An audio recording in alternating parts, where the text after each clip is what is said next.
Hello students.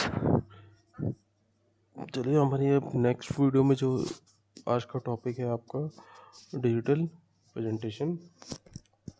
अगर आपने spreadsheet electronic spreadsheet topic को वीडियोस देखे होंगे, उसमें कोई क्वेरीज है तो आप मुझसे ज़रूर कॉन्टेक्ट करें।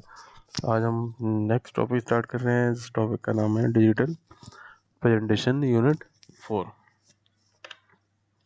तो डिजिटल प्रेजेंटेशन में first, what is presentation. Presentation का यूज हम क्यों करते हैं? इसलिए करते हैं presenting information is the clearly and effectively is a key skill to get your message और opinion across the audience. Today, the presentation skills are highly required in almost every field. Presentation skills include content as well as follow flow of presentation. There are number of advantages of using a presentation prepared with computer. पहली चीज़ की presentation किसी information को present करना, आप उस information को कैसे present कर रहे हैं, कैसे इफेक्टिव बना रहे हैं, ये सबसे बड़ा की स्किल है कि आप ऑडियंस के सामने अपनी मैसेज को, अपने ओपिनियन को किस तरह से, किस एफिशिएंसी के साथ क्लियरली आपने उस ओपिनियन को रखा है। आज के टाइम में प्रेजेंटेशन स्किल्स एक सबसे हाई रिक्वायर्ड फील्ड है जिसका यूज आप कहीं भी किसी भी प्रेजेंटेशन को करने के लिए करते हैं। जो सबसे बड़ा एडवांटेज है प्रेजेंटेशन का वो क्या है, चलिए देखते हैं। इसमें प्रेजेंटेशन का सबसे advantages of presentations are regular text, they are list items, table, graphics element, sound and videos, and most important is animations. अगर आप प्रेजेंटेशन के थ्रू किसी अपने विचार को, मैसेज को आप देना चाहते हैं, किसी टॉपिक को एक्सप्लेन करना चाहते हैं, तो उसमें आपने कितना एनिमेशंस का यूज़ किया है वो ज़्यादा इम्पोर्टेंट है। ठीक है, तो चलिए आगे बढ़ते हैं। Presentation is used to present the project proposal in business organization. Presentation is highly used in teaching and training. The concepts that are difficult to explain can be easily presented to the audience in a simple way using any presentation software. For example, a teacher wants to teach any biological system unit of human, a complete system can be demonstrated using pictures and animations very effectively through a presentation. Machine parts and operations of various machines can be easily shown. We can also print the presentation in the different ways. तो presentation का use हम लोग किस लिए करते हैं? आज के टाइम प्रेजेंट सिनेरियो में आप किसी प्रोजेक्ट का प्रपोजल बनाना है बिजनेस पर्पस से, तो वो काफ़ी इफ़ेक्टिव होना चाहिए कि सामने बोले जो आपके उस प्रोजेक्ट से इतना कन्विंस हो जाए कि उस प्रोजेक्ट पे एग्री करे। Second, the most important example of this lockdown period. आप देखिए जितने भी टीचर्स हैं उन सब ने अपने किसी मैटर के, अपना जो भी टॉपिक्स हैं, अपना सब्जेक्ट्स हैं, उन सब्जेक्ट्स की अपनी एक पीपीटी बना के आपको वीडियो के थ्रू एक्सप्लेन कर रहे हैं, बता रहे हैं, अपने टॉपिक्स को क्लियर कर रहे हैं।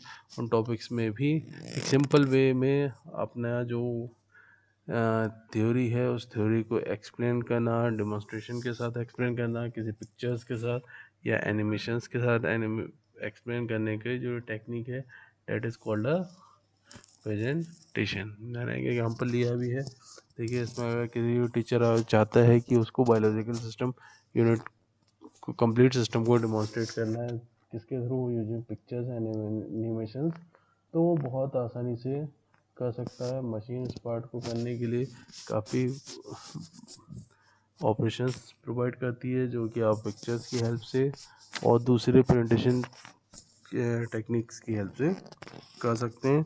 और आप चाहते हैं कि इसको मुझे प्रिंट करना है तो आप इसको हार्ड कॉपी में प्रिंट भी कर सकते हैं। तो लिबर ऑफिस के अंदर जब हम इम्प्रेस प्रेजेंटेशन की बात करते हैं तो लिबर ऑफिस में उस प्रेजेंटेशन का नाम क्या है? इम्प्रेस। एक्चुअली इम्प्रेस मैं इसलिए बता रहा हूँ क्योंकि लिबर ऑफिस में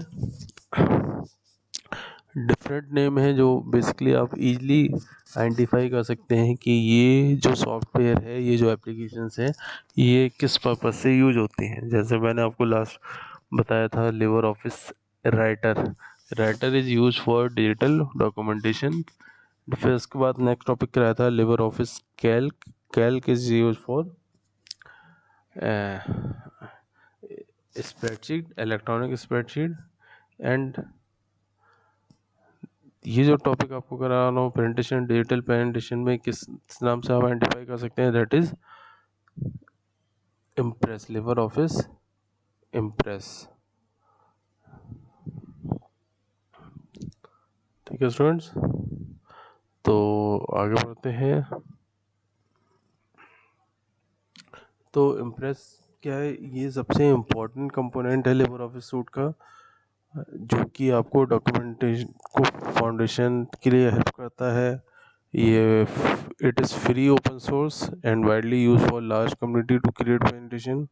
एक फ्री ओपन सोर्स सॉफ्टवेयर है जो कि डेफिनेटली लार्ज कम्युनिटी में इसका यूज़ करते हैं प्रेजेंटेशन के लिए। You can create presentation using text, graphics and animations for class, lecture, corporate training and invited talk. The presentation created in LibreOffice Impress can be opened in the other presentation software like MS PowerPoint। जैसे कि आप Microsoft का आप जानते हैं power point, वैसे ही Libre office का जो प्रेजेंटेशन क्रिएट करने के लिए जो एप्लीकेशन है वो है लिबर ऑफिस इम्प्रेस। ठीक है स्टूडेंट, चलिए आगे बढ़ते हैं कि क्या क्या कैरेक्टरिस्टिक्स हैं एक गुड क्वालिटी प्रेजेंटेशन के लिए। तो सबसे पहले क्या है गुड क्वालिटी प्रेजेंटेशन? होता क्या है गुड क्वालिटी प्रेजेंटेशन? होता है कि it is required to convey the message clearly to the audience. The following points or guidelines have to be taken care of while preparing a good quality presentation. Good quality presentation एक effective presentation होता है किसी message को convey करने के लिए। Clearly present होता है ऑडियंस के सामने प्रेजेंट करना अपने मैसेज को। तो उसमें कौन कौन सी गाइडलाइंस हैं, क्या क्या कैरेक्टरिस्टिक्स हैं, उनको हम देखते हैं। तो सबसे पहला जो कैरेक्टरिस्टिक्स है वो है number of lines. On one page or slide, try to include 5 to 8 lines.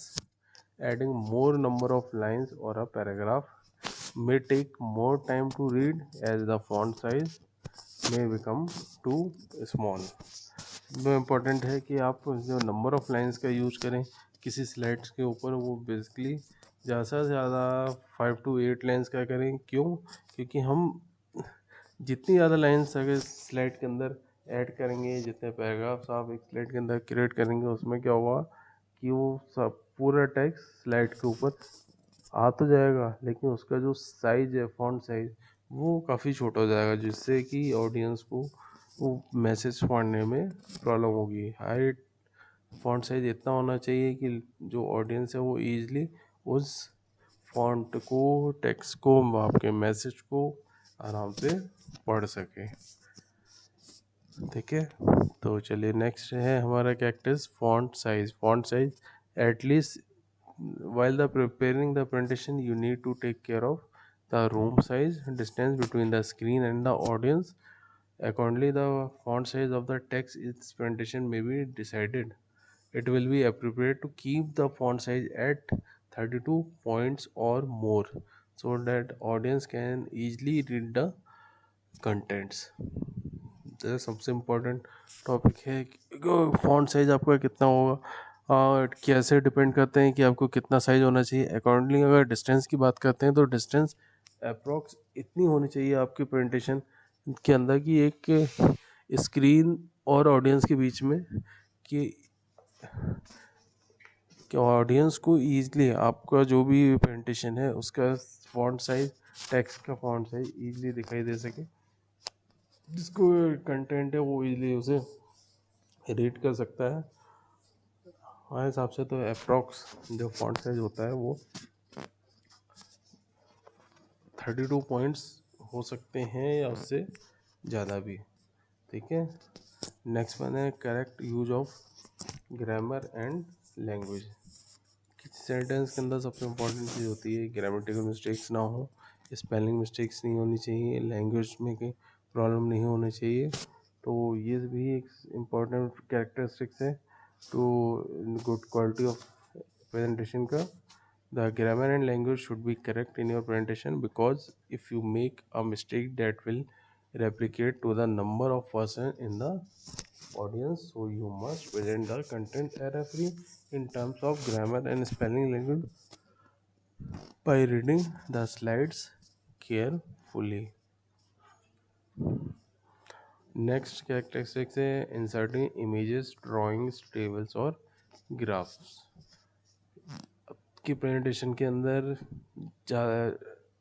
Graphics का यूज़ ज़रूर होना चाहिए, जैसे कि आप इमेज का यूज़ कर सकते हैं, किसी ड्राइंग का यूज़ कर सकते हैं, टेबल्स का यूज़ कर सकते हैं, या चार्ट्स के थ्रू भी आप किसी टॉपिक को एक्सप्लेन कर सकते हैं, जो कि इफ़ेक्टिव होता है, ऑडियंस का मन लगा रहता है सामने, अदरवाइज़ वो कहीं ना कहीं डाइवर्ट भी हो सकता है। नेक्स्ट जो मोस्ट इम्पॉर्टेंट है that is use of colours. Use of colours से क्राइटेरिया ये है कि अगर आपने किसी प्रेजेंटेशन के ऊपर टेक्स्ट का यूज किया है और पता चला वो टेक्स्ट पीछे तक ऑडियंस को दिखाई नहीं रहा, आपने क्या किया बैकग्राउंड स्लाइड डार्क ले रखी है, उसके ऊपर आपने जो टेक्स्ट का जो कलर है वो भी डार्क ले लिया, जिससे कि वो जो पास में बैठा है उसको तो दिखाई दे रहा है, लेकिन जो बैक साइड में जो ऑडियंस है उस वहाँ तक आपका मैसेज पहुँच ही नहीं रहा, तो वो भी इफ़ेक्टिव नहीं होता। इसलिए